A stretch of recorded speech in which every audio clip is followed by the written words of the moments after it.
All right, the House Oversight Subcommittee and Homeland Security Foreign Influence will come to order. Clerk, will you please read the roll? Chair Bruck. Present. Representatives Meerman. Here. Shriver. Here. Menzer. Here. Conlon. Here. Mr. Chair, you have a quorum. Thank you very much. And just for the audience, so you understand, we have our annual bipartisan softball game today. So I'm wearing my colors today in support of the Walking Dogs for the Blind. We're going to be playing tonight at the MSU Leader Dogs for the Blind. Sorry. If I get something half right, that's about as good as I get. But no, we're honored to be here today and to have our presentation by the Michigan State Police. We have Chad Schmitt and Kristina Droste here. And just come up to the podium and press the red button and introduce yourselves, and we're glad to have you here today. Thank you. Thank you, Chair Bruck. It is truly a privilege to be here, and we appreciate the invitation so much. Chair Bruck, Vice Chair Meerman, and Vice Chair Menzer, our goal today is just to help share with you some of the information and awareness that we put out as a department on human trafficking. So I have with me here today, I should back up. I think we know each other. I apologize. I'm Sergeant Kristina Droste. I'm your legislative liaison to the state police. And I have with me here today Motor Carrier Investigator Chad Schmitt. Investigator Schmitt is assigned to the Metro North Post, but he is particularly relevant for today, our statewide coordinator for Truckers Against Trafficking. Our Commercial Vehicle Enforcement Division is obviously uniquely positioned to have and build relationships with our trucking community. And over the years, we have realized that the trucking community can be a great ally in the fight against human trafficking because they are uniquely positioned themselves to see different things, both recognize signs of people who might be victims of human trafficking as well as perpetrators. And so with Truckers Against Trafficking, we partner to bring awareness and encourage the reporting of suspicious activity. So I will turn it over to Investigator Schmitt, who will educate you on human trafficking. Thank you, ma'am. Just going to start off with the video. When you work in the service industry, you see a lot of homes in all sorts of areas.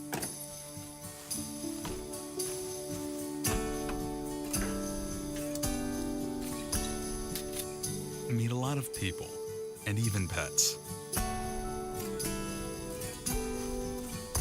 Out here, you have to take your job seriously and always be on the lookout to find better ways to safeguard the people you serve. What kind of shop are you guys got going here? Tool and die shop. Great. Welcome to the neighborhood. Thanks. Or the products that protect their homes, or services to get their homes running just right. You work hard every day because you don't want to miss a thing. Did anybody see the human trafficking? Did anybody catch it? Like you just did. Do I have your attention? Workers who are in people's homes on a day-to-day basis are a critical part of identifying potential cases of human trafficking and combating this horrific crime.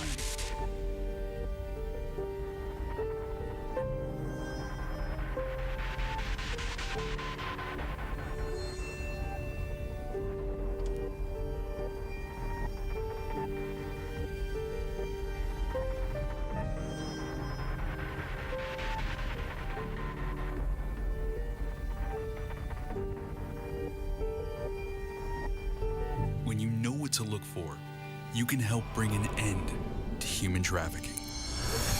As service workers, you play an important role in the detection of human trafficking.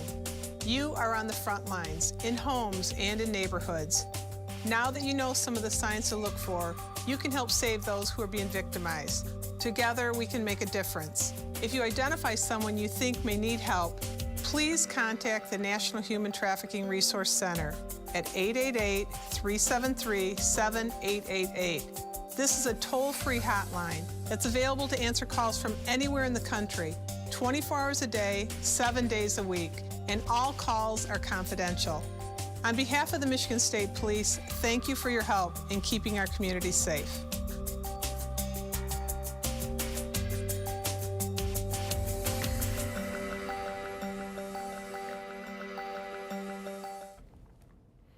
It's easy to overlook something that's hidden right out in the open sometimes, right? Well, good afternoon, everybody. My name is Investigator Chad Schmitt with the Michigan State Police Commercial Vehicle Enforcement Division. Chairman Bruck, committee members, I'd like to first thank you for having me today to talk about this global tragedy that is human trafficking. A little about myself. I've been with the state police for almost 10 years, working as a district Truckers Against Trafficking coordinator for the last 6, and as a state TAT coordinator for the last 3. I'm originally from Monroe and spent most of my career there, and now work out of the Metro North Post as an investigator. MSP CVED has been dedicated to spreading awareness on the detection and prevention of human trafficking for the last 11 years. We have coordinators in each district responsible for community outreach within the trucking and busing industries, as well as equipping our officers with the knowledge and tools they need to pass along. I must admit, I feel a little bit like a fraud being here before you today. CVED role is mostly an educating and equipping role, and not usually a hands-on one like the Michigan Human Trafficking Commission and the Michigan Human Trafficking Task Force. However, I hope I bring some good new information to you today that you'll be able to use to partner with us in combating this absolutely horrific crime. Human trafficking is a lot like the elephant in the room. It's something so large that takes so much work and energy to move around pretending like it's not actually there. And the solution is so obscured, such a large undertaking, you might not know where to start. But who here knows that age-old saying, how do you eat an elephant?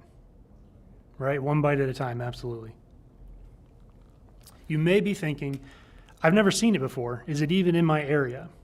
I'm gonna flip through a couple slides here. I don't know if you've ever seen these before. And if you will, just please raise your hand if you have any of these in your area. It's kind of 50-50. Roads or highways? Does anybody have roads or highways in their area? Human trafficking can be a mobile enterprise. Computers? They're used to buy, sell, and recruit victims. And cell phones. Anybody here use a cell phone? Probably, right? How many have kids here that are on their cell phone all the time? Way too much, right? I am. So if you were able to answer yes to any of these items, statistical chances are human trafficking is in your area. This is a picture you're seeing here that you're looking at an aerial view of roughly a quarter square mile of Monroe County where I live. Nothing too remarkable you're seeing. You could see this something similar to this in most rural urban Michigan communities.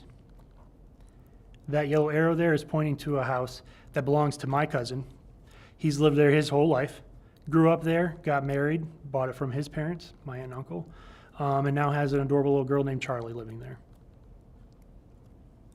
That building there is pointing at that arrow is pointing at an elementary school. This is the elementary school that all 3 of my kids graduated from, much like thousands of kids before them. Now I'd like to introduce you to these 2 individuals.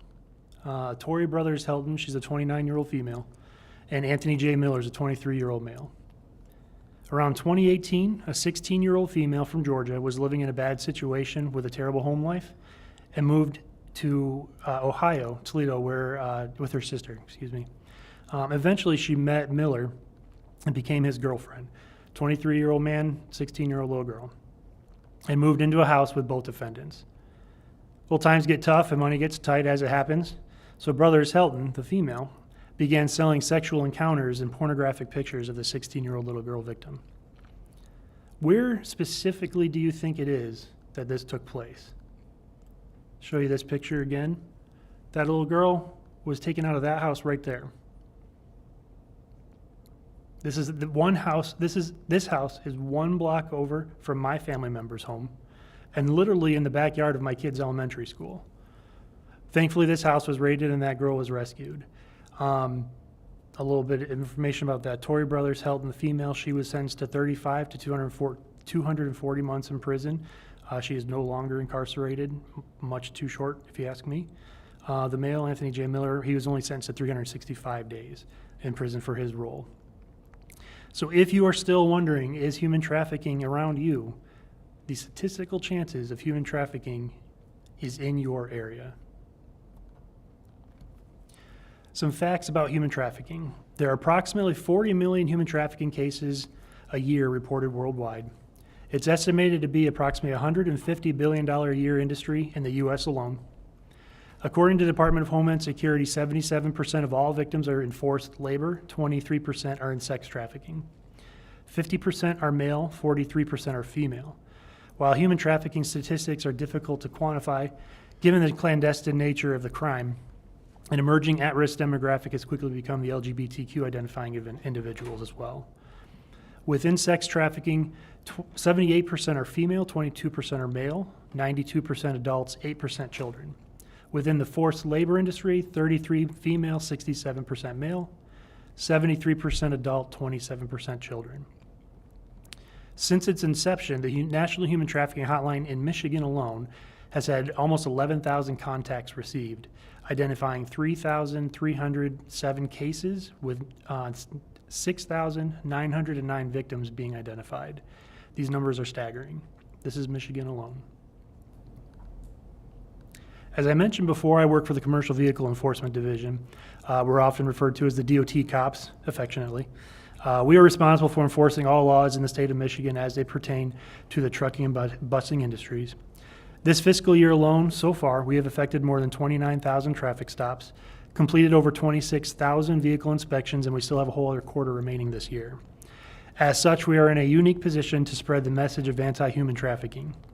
In the 4 years I've been the state TAT coordinator, we've given over 170 presentations to carriers, nonprofits, church groups, really anybody who's willing to listen, to over 6,200 people, on top of the thousands of pamphlets, wallet cards like you have today, and window decals handed out over hundreds of events.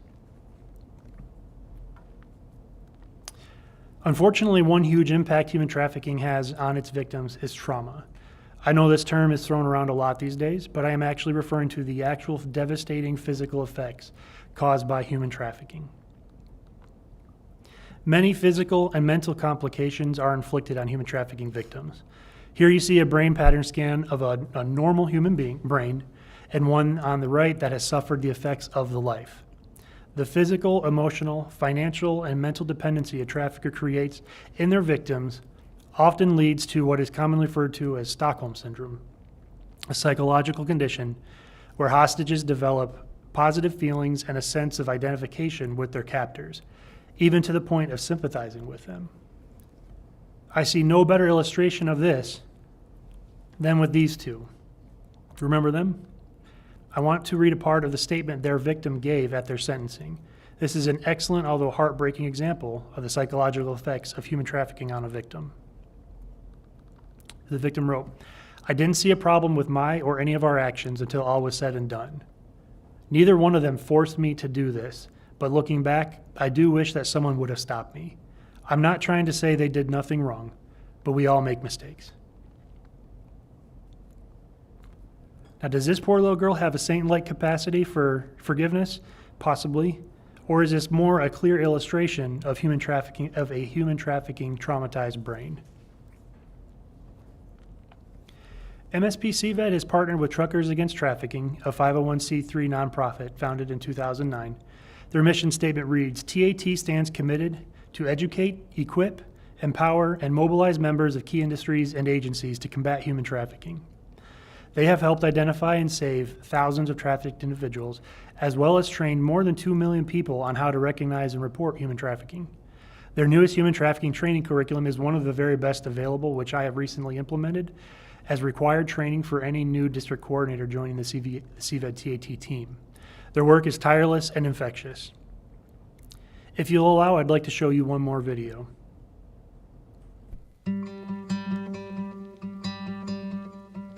You just take a seat. All right.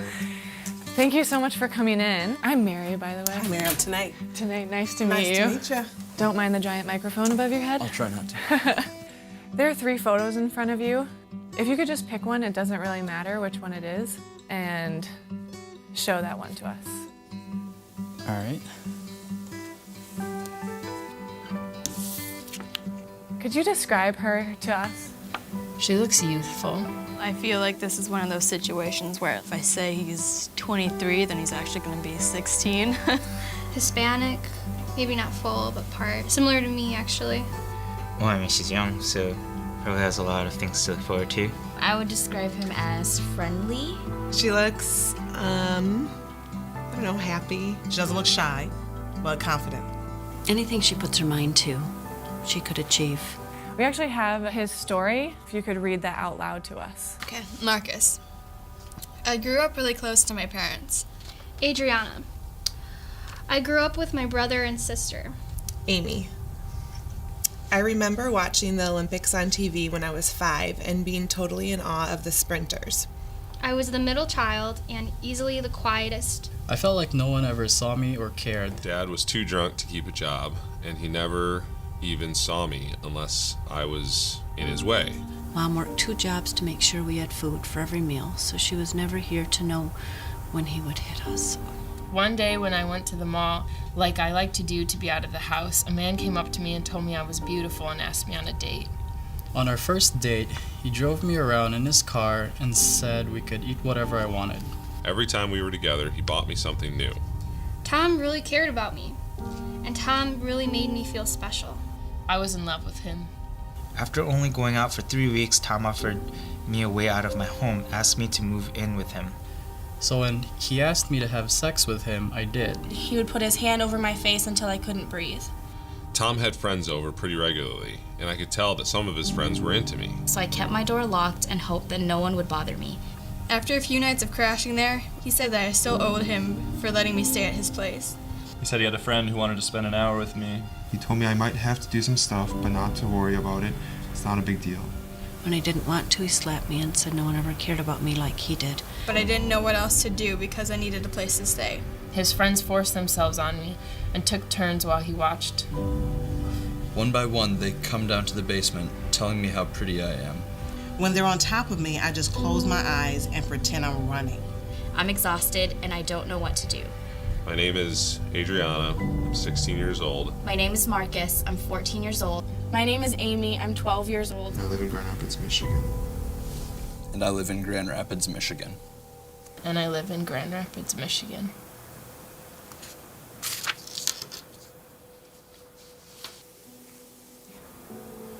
That was very different than what I thought. Especially because, like, being a girl and imagining, like, if that was me, like, that's... I don't even know. I can't even imagine what that would be like. She deserves to be a kid, just like what she is in this picture. It being so close to home is something that makes me want to jump out of this chair. I wouldn't think that Grand Rapids is a place where anything like this would ever happen. Because you don't want it to happen to anybody, and you really don't want it to happen to people that live where you live. Thank you for sharing her story with us. I'd like to show you something if you wouldn't mind taking her picture and following me to the gym.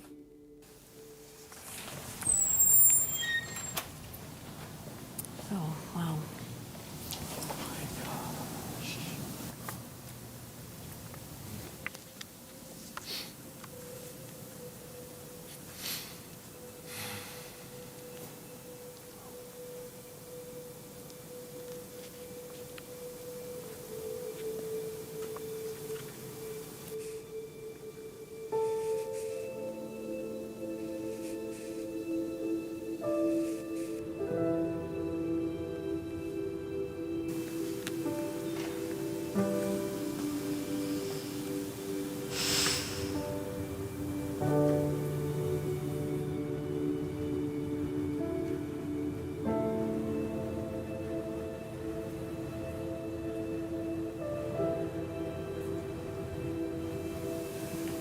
I expected something certainly a lot smaller. Bar graphs and numbers but these are actual people. I don't know. In like my world, in my bubble or whatever, we don't talk about this. It's not something you think about. You know, what we see is only on the surface. I mean, looking at this, sex trafficking doesn't have any discrimination, that's for sure. Ages, genders, can affect anybody. It hits you right in your heart, your gut, your stomach. It's like, wow. now it's like I feel like I have this weight of responsibility to see how I can help.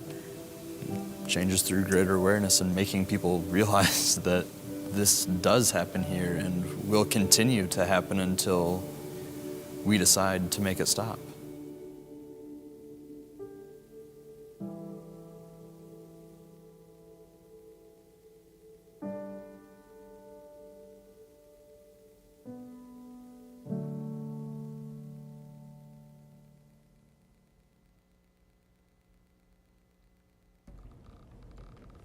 Video is particularly difficult to watch.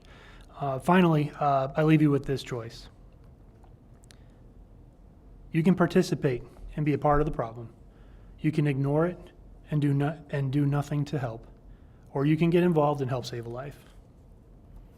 Thank you.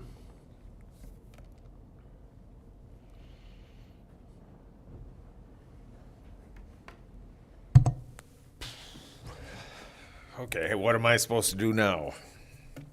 Wow. I think we're all stunned. Thanks for making us all cry up here. Appreciate that. We need that emotion too. You certainly, I'm going to turn this down a touch. Certainly captivated us there with that video and your testimony. And we do appreciate that, and certainly appreciate what you guys are doing on this front. It's a hidden war to most of us. Obviously, I'm from Monroe, and seeing that and hearing what Sheriff Goodenough experiences on a continual basis is very disturbing. And I'm sure it's very disturbing and infuriating to all of us here on this committee looking at this issue, and not just nationally but locally. Pretty intense. Sorry, I apologize to the committee members. I didn't know it'd be quite this intense, but this is what we want here, though, too. This committee is bringing awareness to issues that affect our state and trying to come up with solutions to make it better.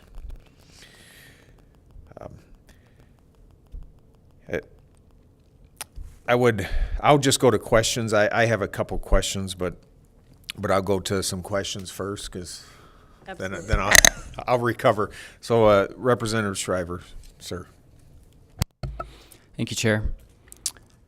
There was a 2022 Polaris report that concluded 72% of human trafficking victims in the United States are illegal aliens. And so when I think about that previous slide, as far as like taking action, what can we do? I'm looking at, all right, where are the majority of these victims from, and how can we cut these numbers by the greatest amount as immediately as possible? And so my question to you is, how can the Michigan State Police work with ICE in order to have an effective intervention strategy to take the biggest chunk out of the elephant? To go back to your metaphor, as far as eating an elephant one bite at a time, well, the biggest bite of human trafficking victims, 72%, are illegal aliens. And so how can Michigan State Police work with ICE to take the biggest bite? Sure. Thank you, Rep. Shriver. The way I would prefer to focus our victim approach is to provide resources and rehabilitation services to victims and not to blame them for their circumstances. No matter who our most vulnerable population is, the traffickers, the criminals, are going to find their victims. So if you take away one subset of their victims, they will just replace it with another.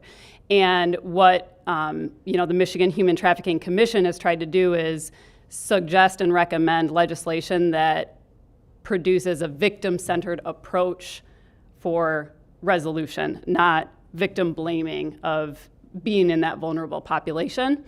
So things like some of the legislation that did pass last session, Senate Bills 515 through 517, gave us better tools to seek that justice for victims when they are victimized by human trafficking offenders, those perpetrators who are the problem. And then there were some other bills as well that would have provided some new rules for safe harbor, some evidentiary assistance in prosecuting cases involving human trafficking, and expungement, and particularly. I'm in no way victim blaming. This is an issue where you have cartel members and individuals who are embedded in the human trafficking movement that are moving these people across our border and trafficking them throughout America. And so when I ask about how the Michigan State Police is working with ICE to take the biggest chunk out of this human trafficking problem, that question is to ensure that these individuals are not being trafficked anymore. I'm not sure how there's a miscommunication here. Okay, one of the ways that we're trying to solve that problem, trying to stop that problem, is awareness to the trucking and busing community. So making sure that we educate and partner with the people that are in incredibly unique positions to travel a lot of the country, to be in unique locations throughout the country and our state where they will see those signs of human trafficking and they can report it to us. And then we partner with our friends in, we have in particular a trafficking and abduction task force group in the 2nd District. We work with the Department of Attorney General and their human trafficking initiative. Those are the ways that we're fighting against that victimization. So no interest, given the fact that most of these victims are coming over the border, no interest in collaborating with ICE in terms of border enforcement to prevent this from happening in the first place? Because the best thing to do, obviously, is to end what's happening, but we also have to keep it from happening in the first place. And so I just don't understand why you're dodging my question as far as your willingness to work with ICE, because this is a border issue in large part. I can tell you what we are doing, and I think that we're doing good things, and we're doing everything that we think is practical for us to be doing right now. If people have additional suggestions, we always listen. We always listen to suggestions, and we always are willing to meet with members who approach us about other solutions. Thank you very much. Thank you, sir. Vice Chair Representative Menser. As I said earlier, that presentation was a little stunning. When you consider the age of these kids, I think one of them was 12. When you consider the fact that it is both boys and girls, what kind of educational programs are there in the schools so that students can recognize what's happening to their neighbor, to the house behind the school? Is there any program going on in our schools to teach the children themselves how to recognize this and how to recognize if they've got somebody in the classroom with them, in the neighborhood with them, that's being trafficked, that they can maybe reach out and do something about? Thank you. Is that anything you can speak to, Chad? No. Okay.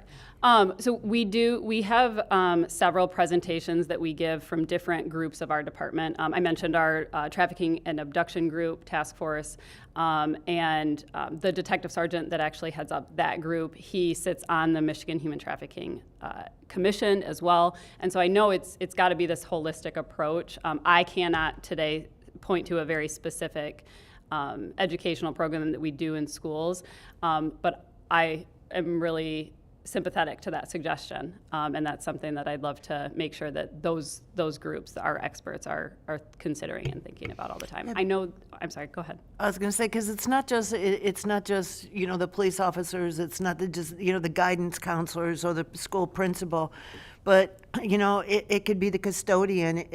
Finding a child crying in the bathroom. It could be a classmate. It could be a lunchroom mother. It could be the lady down the lady down the street.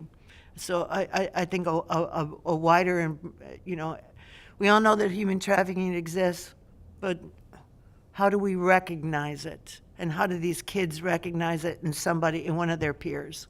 Yeah, you're absolutely correct. And that is something that over the past several years, some of those groups I've mentioned now, including, I don't think I mentioned the National Human Trafficking Resource Center. Those are all designed to spread that awareness, add to the education that people are receiving so that everyone in every situation, in schools, in the trucking community, can recognize those signs and not, not overlook some of those things that, like what you saw in that first video. And Officer Schmitt, I would just say, my brother is a computer forensic analyst for the Macomb County Sheriff Department. He goes home, and his children don't leave more than 5 feet from him because of the things he's witnessed during the day. So how do you cope with the things that you deal with every single day? And I don't think we appreciate the things that you do and the things that you prevent and how it affects your own life. Well, yes, thank you for the question. I believe this touches on a larger issue, is where this human trafficking prevention starts in the home. Starts with strong leadership in the home, parents being completely vested in their children, what they're doing online, who they're talking to online. And I'm not just talking about like Facebook or chat rooms, if those are such a thing anymore, but online video games, Call of Duty online, Fortnite online. Roblox is a big one. If you have kids, I'm sure you've heard some of these video games before. Traffickers are using all these different avenues that you wouldn't really necessarily think of. This is a safe place, my kid can just go play some video games, whatever. They're always doing it, right?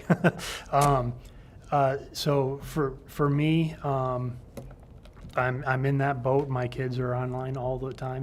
Thankfully my kids are older, and I've got some great kids with some really good heads on their shoulders. I'll credit their mother for that. But in my opinion, it really starts in the home. And how children are taught to the old stranger danger, right? With the advent of social media, those barriers have almost become non-existent in meeting new people. So that ultimately, I believe, where that responsibility lies is in the home, in a stable environment. Myself, being that my major role is the educating and awareness bringing, being officers, our nature is to get in with our hands and get dirty. So that's a hard pill I've had to swallow, is what my role is that educating. I'm honored to do it. Hopefully we're doing some good work and getting that information out there. So thank you. Thank you very much. Appreciate those answers, and so I'll get to my question, and then I'll have Representative Meerman. Thank you, Representative Menser. So I tell people my district is unique, Monroe. Everything good and bad comes through Monroe, either 75 or 23, and then all the train tracks going north, south. Everything comes through Monroe County, including a lot of bad things. And we know with the Gordie Howe opening, they're saying truck traffic is going to increase 75% on 75, which is huge. And we know with what you do with the DOT enforcement, I think things have morphed a little bit in the child trafficking as far as maybe the cartels were mentioned earlier. There has been some morphing, but I know historically truck driving in general, that industry has had a lot of issues with trafficking, whether adult or child. How are you guys, how is your department gearing up for that increase in truck traffic on 75 and 23? I believe in general, sir, the mission that we work towards every day will not change. We take whatever traffic we have. We have some really good officers in this state. Also, to brag a little bit on the 1st and 2nd district, being in Monroe, now in the 2nd district, we have a great corridor there to do this work. For us, it is, as I mentioned, that educating, and you'd mentioned also that it's kind of morphing a little bit. One thing that we find a lot of times there's a misconception between, they think a lot of times trafficking and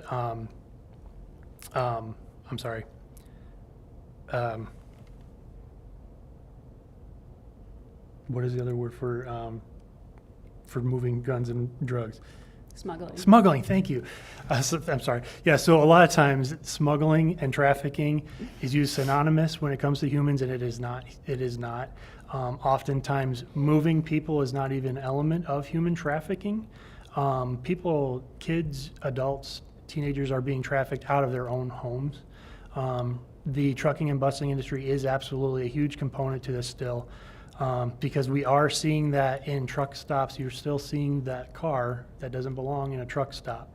You're still seeing that. I believe what we're finding more, though, is that the actual encounters are happening nearby hotels, apartments, because traffickers will set up a specific apartment, whatever, a place where they will actually bring, they're called Johns, where they bring the consumers. So as a division, we are impassioned in getting this information out there, and also still looking in those cabs of trucks, seeing who's in that truck with that truck driver. Do they belong there? Does it make sense that they're there in that truck? And we will separate those people out. I do it myself, and I try to get a very human approach to it. You know, I get the lady out of the trucks, if it happens to be a lady in this case, say, hey, I'm Chad. Are you okay? Like, are you doing okay today? Are you safe? And try to gauge their reactions to that question. A lot of times, if there is an issue, there's some very clear signs. Sometimes not.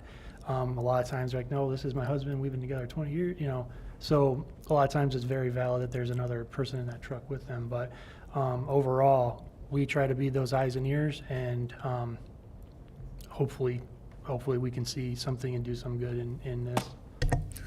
And on that note, I know to make a traffic stop, there has to be a tail light out. You know, you hear all the stories, you know, why they stop somebody, you know, whether they're drunk driver or not. There's usually a reason they stop them. They find, you know, paraphernalia or drugs or something, but they stop them for another reason. When it comes to this issue, when you're going to truck stops, if you're seeing suspicious things, like, do you have any legal problems in addressing or approaching those people? Do you have to see certain things in order to, you know, move further in that, or is there anything hindering you from doing that? Well, as a motor carrier, under my authority as a commercial vehicle enforcement officer, right? My authority is different from, say, a troop. Our authority derives specifically.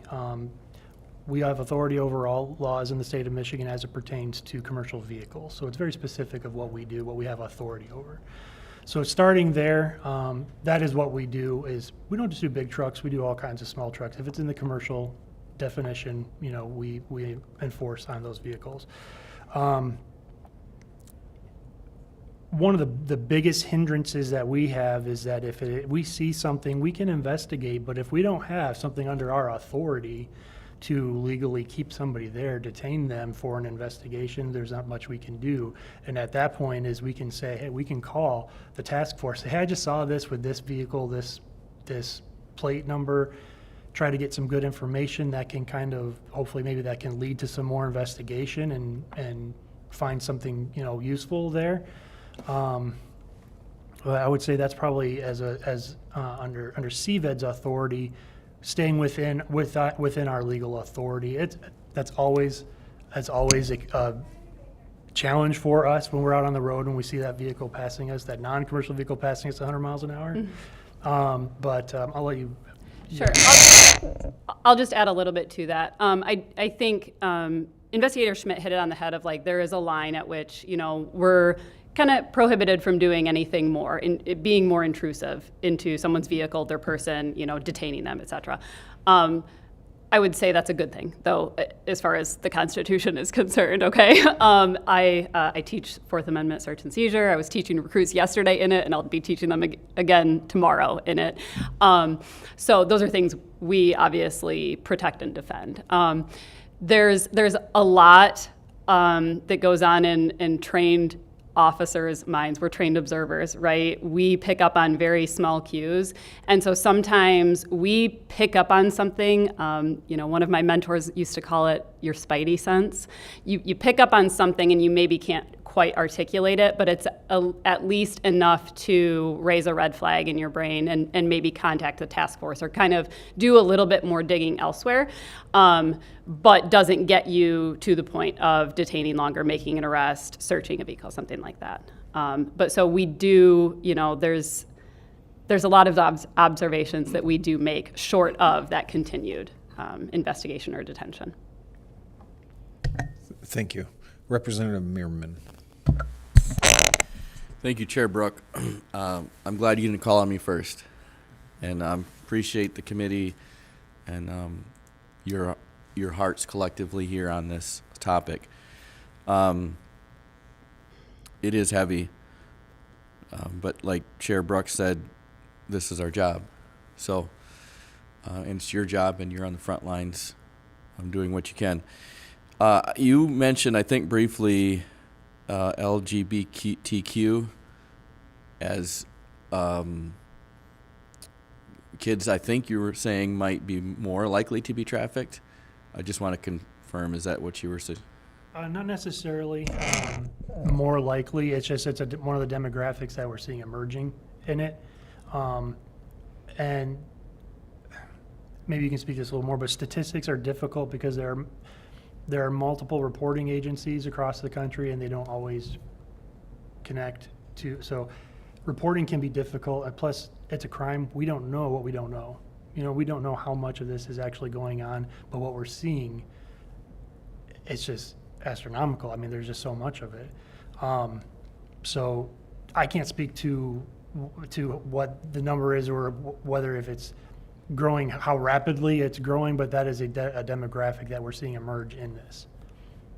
A difficult subject, and we don't want anybody to be more at risk.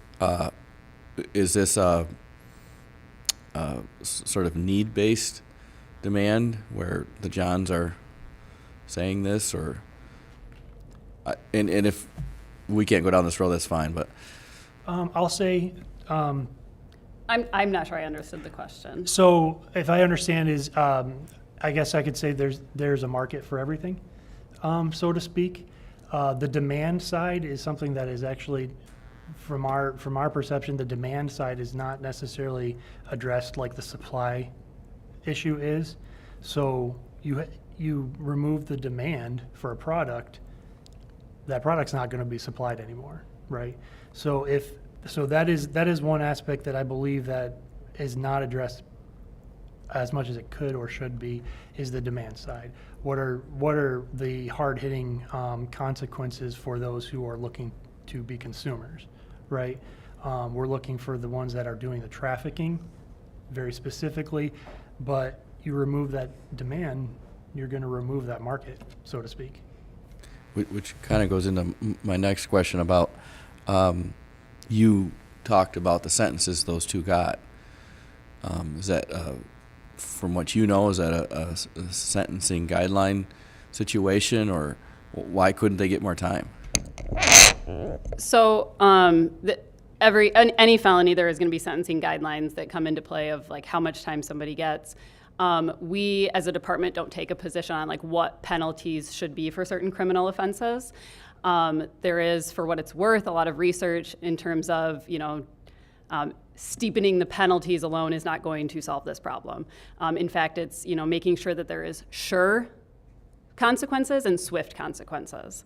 And so, taking a legislative approach like tailoring evidentiary rules specific to and unique to cases involving human trafficking, that's something that like we want to support and we want to see happen, to make sure that justice is sure, so that we make sure we can get those convictions, but we don't take a position as to what a penalty should be at the ultimate stage of conviction.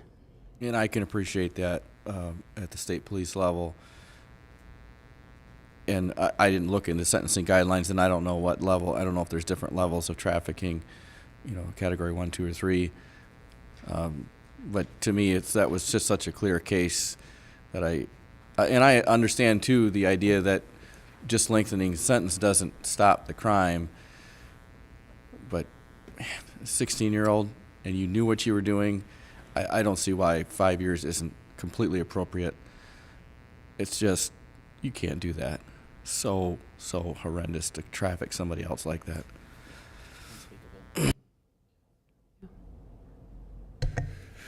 As a father, I can tell you what I would do, but I can't. Please don't. But certainly I appreciate it. I would like you to repeat that. You said tailoring the rules specific to the... Specifically and uniquely to the dynamics of human trafficking. So last session there was a hearsay bill that did pass. That's a new PA. A prior acts bill that became a new PA. Those are things that help us prosecute these cases and prove the elements of each specific offense to make sure that we get that conviction ultimately and do hold those perpetrators accountable. I'd love to follow up, in fact, with like the specific bill numbers that did not pass last session, because I don't think they've been reintroduced this session, but there was a House package as well that focused on human trafficking. It provided things like safe harbor for victims, expungement procedures unique to victims of human trafficking.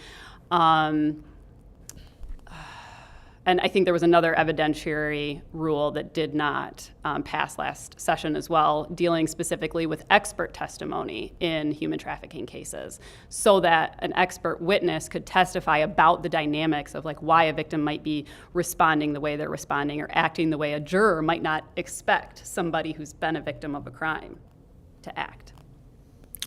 Yeah, appreciate that. And I know we're looking at a lot of issues when we look at, we have victims, we have the perpetrators, and then we have users. And each one has a different set of solutions maybe to solve the problem. Now, I know years ago they started in the maybe more for sexual predators, which I kind of throw these in some of the same arena, but you know, making that publicly aware, and we as a society thought that would stop the issue. And you can go online and find where all your, I can't remember which class, but you know, if they were convicted of a sexual crime with a minor, they show up on a map. Mm-hmm. Obviously, it hasn't stopped. Correct. And it happens every day. Obviously, specifically to those users, as you had mentioned, you stop the demand, you stop the supply.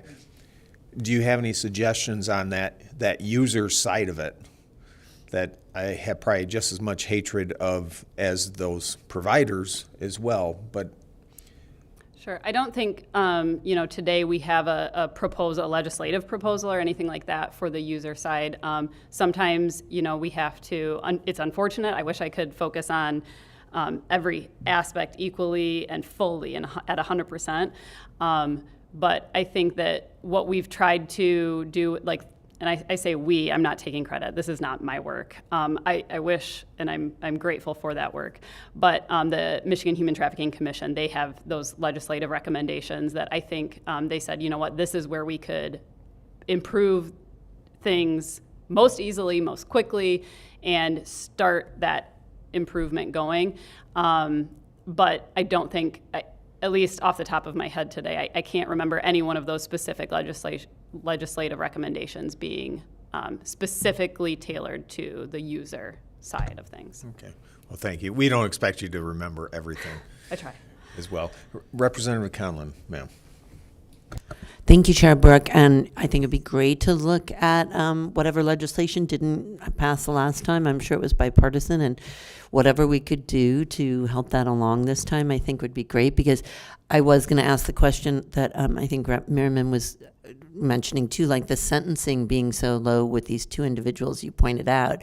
I wondered if it did have to do with the testimony from the victim, and as you're saying, evidentiary, testimony or expert testimony that would explain why that victim, wasn't accusing her, her assailants of more, which might have extended that sentencing, one might think. I think what we have learned on this committee has been so shocking to us, that this happens in your backyard, that this happens, at our NFL draft. Somebody said, the number that were picked up trying to, I think, have sex with a young girl who was an undercover person. My question is, and thank you for TAT, and this goes out to service providers in the industry. How are you really getting this message out? Because we're people who pay attention to things, and we're pretty shocked by this. Like, are these in truck stops? I mean, why is that PSA? I know it was a long video. Is there a shorter one that could be statewide on television? I mean, I just don't think any of us really knew a lot about. I think we thought it was sort of more like trafficking of people over the border more than it is when it's really just people in our communities. I guess I'm wondering how we can get this message out in a more effective way so more people know about this problem. I think that's a great question, and I think I'll start with kind of a thank you back, because I think this is one of the first and best steps, is the chair's invitation for us to present today. Sharing that information with you, sharing it with your constituents, and just the more that we share with the trucking community, the busing community, school communities, the more that we continue to spread that, it trickles out, and just the more that we educate one person at a time, the more they'll carry that message on. I suspect, based on, I recognize those emotional reactions you had today. I suspect and hope that you'll go, to your next meeting today or go home today, and you'll be thinking about this, and you'll be sharing it with the individuals with whom you meet as well. Do you have anything you want to add to spreading that message? As a division, that is one thing we do, is we try to go into truck stops. We have relationships with truck stop managers. They allow us to put these handouts on their desk. We make rounds with them. I've partnered with Downriver for Veterans, does some amazing work for veterans in the Downriver, obviously as their named area. Every month we go to West Road Pilot and set up a table, set up displays, hand out the handouts to truckers. They also they also put together like thank you goodie bags that we hand out. So just trying to get out there and kind of rubbing shoulders with the people in the industry, get that information in their hand. There's an app that TAT has that you can download. It has some really, really good resources on it. As well as I mentioned, they have a training curriculum that, although lengthy, is the best training I have ever seen for human trafficking. It is so effective. So as a division, we do get out there and try to get in with trucking companies for their safety meetings. I believe it's still in the works that MDOT may be hopefully implementing human trafficking curriculum into their new hire training division-wide, I believe. I know that was something that was being spoken of and worked on. So as Sergeant said, really just trying to get that information out there so it is actually on people's mind.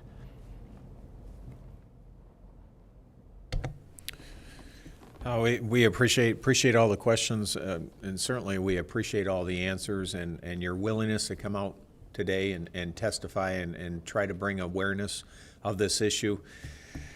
Very, very important, very infuriating, very sad, very all kinds of emotions out of this, and certainly it brings up an aspect of different parts of our society that essentially are intertwined by one singular problem.